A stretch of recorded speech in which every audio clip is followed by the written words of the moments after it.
From advertising to software as a service to data. Across all of our programs and clients, we've seen a 55 to 65% open rate. Getting brands authentically integrated into content performs better than TV advertising. Typical lifespan of an article is about 24 to 36 hours. If we're reaching out to the right person with the right message and a clear call to action, then it's just a matter of timing. Welcome to the MarTech Podcast, a member of the I Hear Everything Podcast Network. In this podcast, you'll hear the stories of world-class marketers that use technology to drive business results and achieve career success. Here's the host of the MarTech Podcast, Benjamin Shapiro. Welcome to the MarTech Podcast. I'm your host, Benjamin Shapiro, and today we're going to discuss omni-channel marketing. Joining us is Jason Lyman, who is the CMO of Customer I/O, which is a customer engagement platform designed for marketing teams to create data-driven campaigns that reach people across all messaging channels at the right times. Yesterday, Jason and I talked about navigating the challenges of omni-channel marketing, and today we're going to continue the conversation talking about how data is reshaping omni-channel marketing. All right, here's the second part of my conversation with Jason Lyman, the CMO of Customer I/O. Jason, welcome back to the MarTech Podcast. Thanks. I'm glad to be back. Excited to have you back and to continue our conversation. Yesterday, we talked about omni-channel marketing, this notion of getting all of your data together, understanding who your customers are, what their pain point is, and figuring out how to deliver the right message, the right place, at the right time, but also specifically through the right channel.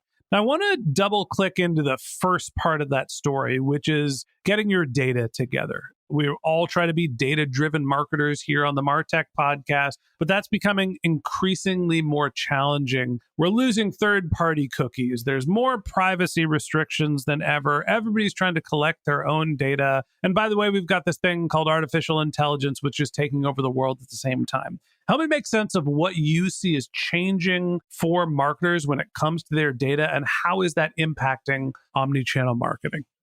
I think you hit on some of the key trends that are creating the challenges that we're facing. I continue to go back to the impact of some of the privacy regulations and the increasing concerns around compliance with GDPR and CCPA, and how do we navigate those? And then also, I think the other one I would add is that there's this kind of fragmentation of data. It's spread across a variety of different systems and tools. So I think that it's causing this focus around, one, companies need to really leverage their first-party data in the best way they can. And that in turn requires investment into the platforms that can help support that, whether that is through a customer engagement solution that provides CDP functionality natively, whether it's through having the right API access and be able to build the right integrations to get the data that you need. But in the end, it's important that you're doing what you can to build that bridge to help have the data at your fingertips so that you can action it effectively. I've heard a lot about composability when it comes to CDPs, which to me just sounds like everybody is tapping directly into their database and pushing that into their messaging system. We're not basically migrating the data to an interstitial platform and then trying to make sense of it. We're just going right directly to the source. Have you seen this be something that's starting to get more wide adoption? Is this something that we think as marketers we're going to, or has it happened yet? We're definitely on that path. I think in the end, the more flexibility that you can have around your data model, I think the more opportunity that exists. At Customer I/O, we actually launched last year a custom object functionality that would allow to better map your data to how you think about your customer base. So rather than just thinking about who you're connecting with in your audience from this view of being a user, you can set up objects that refer to companies or refer to or uses aspects of your engagement with your users, whether it's courses or whether it is buildings. There's a variety of different ways in which you can structure your data in a way that makes it more actionable. So I think that there is this natural push towards supporting that composability. And I think that it's the responsibility of platforms to really help facilitate that. Because I think in the end, I just go back to what marketers need. And marketers really need the ability to personalize the journeys that they're creating for customers. And the best way to do that is through the richness in the data that they have access to that can then drive those interactions. You have lighter hair than I do, and I know everybody listening on the podcast can't see this, but I'm getting some grays here. And one of the reasons why I point that out is because the role of a marketer is changing and has been changing for, I don't know, probably close to a decade now. We used to be responsible for creative messaging, channel optimization. Now we're talking about databases and APIs and custom objects. Bro, this is terrifying. Like, how much technical knowledge does the average marketer have to have? And are we just glorified database engineers now, or do we actually still get to do the creative stuff too? I think about it from the lens that data unlocks the creativity.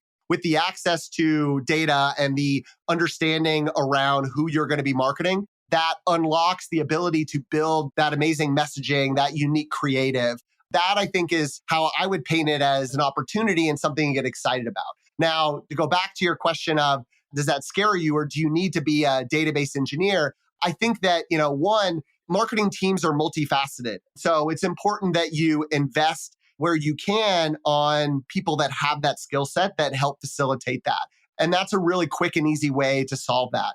I think the second thing is that as some of these more modern platforms grow and develop, I think they're going to make it easier for marketers to engage with that data. And so that in turn is going to kind of lower the barriers and your perceptions around what you can do with data and the complexity around that, I think are going to be removed. And that, I think, is really how I could see the evolution of a role of a marketer kind of taking place. I think there's just a lot of potential for platforms, for AI to really streamline that process and make it a much easier way for marketers to be more data-driven in their approach, but not require the technical skill set that maybe it would have taken to do that in the past.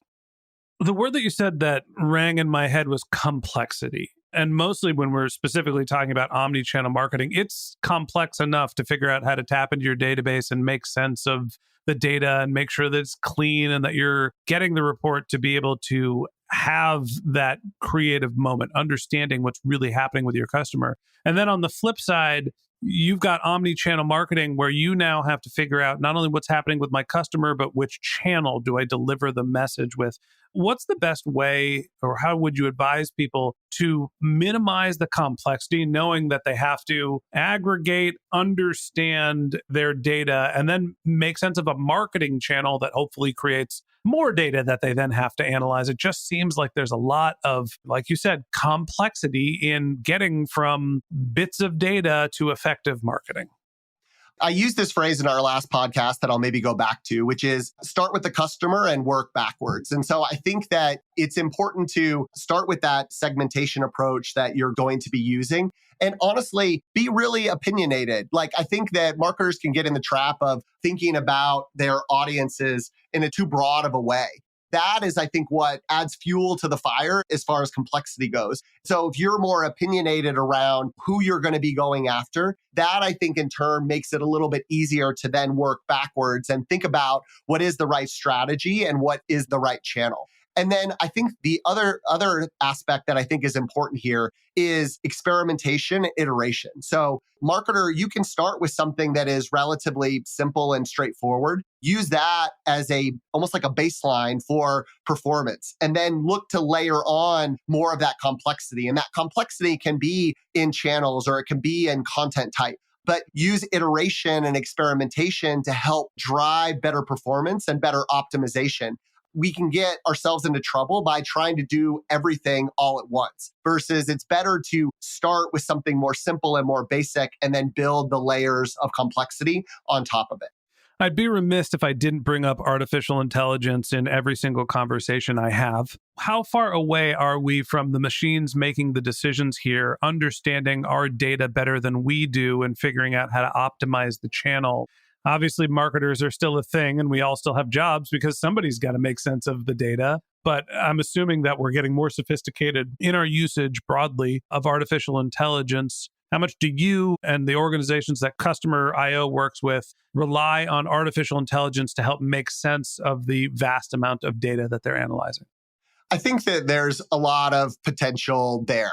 I think in the end, we're still early days. I think that there's a lot of kind of optimism, but as far as like seeing the like practical examples, there's some good green shoots, but I don't know if we've seen an actual solve there. I think that why I have optimism around the potential though is when you think about the ability for AI to analyze large libraries of data and synthesize it down into very pithy, tight summaries and takeaways, you can see that mental model then be applied in looking at a lot of data, whether it's customer data and providing that segmentation, or whether it is around using that data to then optimize the messages that you tell and the stories that you want to develop. So I'm bullish on the concept. Again, I think it's still early days. And in the end, as a marketer, part of what we do is really pulling together that story. And so there needs to be someone that's orchestrating all of these kind of different efforts together to really drive impact. And that I think is how the role will evolve, is that it will require a much more strategic skill set. And it's really aligning how all of the different pieces fit together, even if AI helps you develop some of those individual pieces more quickly. Last question I have for you. You're uniquely positioned because you are a chief marketing officer. So you're responsible for going and getting your message to the right person, right place, right time. You also work for a customer engagement platform, so you understand how these things work. What are some of the big challenges that you've faced at Customer IO when it comes to aggregating your data and making sure that you're getting your channel mix correctly?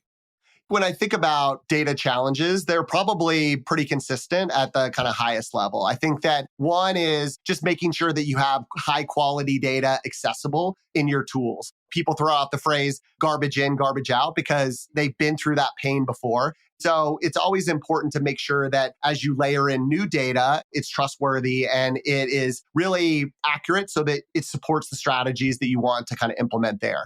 And I think the second bucket that most companies are trying to kind of navigate is making sure that we have the right documentation around that data so that we know where it's coming from, like what is entailed there. Marketing teams can get caught in this trap of moving fast. They're being pushed to deliver results more quickly. So sometimes it can be hard to carve out the time to do some of these best practices and clearly document what you're doing with the data, where it's from, how it's being used. So making sure that you have that documentation in place is key. And then there's how you use the data, but maybe more importantly, it's how you're measuring the performance when you are using that data. And so do you have the right factors in place? Are you going through a hypothesis-driven approach and you're using the right variables to test the efficacy of your campaigns or your journeys that you're building? So it's important that you take those steps of running smaller pilots so you can understand that, what we think we're going to do is actually in practice going to give a signal around this broader goal that we have. So those are three things that honestly every marketing team is constantly battling with when it comes to data. And sometimes you do better at them and sometimes you do worse, but you always have to be cognizant and keep those things top of mind. Maybe it's just me. I used to think of this idea of customer engagement and the use of data as data is the beginning. And you analyze your data as the middle step. You make a conclusion or you make a hypothesis, you test it, and you get your results. And hopefully customers come out at the end, kind of like an assembly line. And the more that I learn about marketing, the more that I realize that it is very much a circular, I don't even know if it's an equation, but data is one point, and maybe it's where you start. It's probably your infrastructure before you get the data. You finally get clean data. You can then analyze, you can test, you can get customers, and that gives you feedback, which gives you more data, which allows you to take your next hypothesis, and it just goes around and around, and hopefully you continue to optimize and get better. And I think that platforms like Customer IO, which help you tap into your data and help you figure out how to reach the right person at the right place at the right time, are incredibly useful in building that feedback loop. Jason, I appreciate you coming on the podcast, being my guest, and congratulations on doing your first podcast. Amazing. Thank you. All right, that wraps up this episode of the MarTech Podcast. Thanks for listening to my conversation with Jason Lyman, the CMO of Customer I/O. If you'd like to hear more from Jason, you can find a link to his LinkedIn profile in our show notes. You can contact him on Twitter. His handle is Jason Lyman. That's JasonLyman. Or you could visit his company's website, which is customer.io. Just one more link in our show notes I'd like to tell you about. If you didn't have a chance to take notes while you were listening to this podcast, head over to martechpod.com where we have summaries of all of our episodes and contact information for our guests. You can also subscribe to our weekly newsletter, or you can apply to be the next guest speaker on the MarTech Podcast. Of course, you can always reach out on social media. Our handle is MarTechPod, MarTechPod, on Twitter, Instagram, and Facebook, or you can contact me directly on LinkedIn. My handle is Ben J. Shap, BenJShap. And if you haven't subscribed yet and you want a daily stream of marketing and technology knowledge in your podcast feed, we're going to publish an episode every day this year. So hit the subscribe button in your podcast app, and we'll be back in your feed tomorrow morning. All right, that's it for today. But until next time, my advice is to just focus on keeping your customers happy.